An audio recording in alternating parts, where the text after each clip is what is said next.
छींकें नहीं रुक रही, बॉडी पर खारिश हो रही है, हो सकता है ये एलर्जी हो।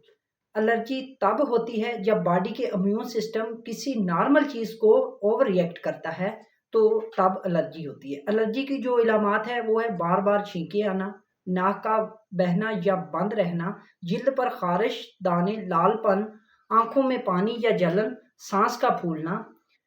आगे है एलर्जी की वजूहात। वजूहात क्या होती है एलर्जी की कि वेदर चेंजिंग, मौसम की तब्दीली है, और कुछ फूड्स जैसे अंडा, दूध, सी फूड्स, मेडिसिन की वजह से भी एलर्जी हो सकती है, पोलन, गर्द-ओ-गुबार की वजह से भी एलर्जी हो सकती है। तो इसकी एहतियाती तदाबीर है, गर्द-ओ-गुबार से दूर रहें, रूम अपना साफ रखें, एलर्जी वाली चीज़ें आइडेंटिफ़ाई करें, मास्क का इस्तेमाल करें। अगर साँस का मसला हो तो फ़ौरन डॉक्टर से राब्ता करें। हमारी वीडियो को लाइक और शेयर ज़रूर करें।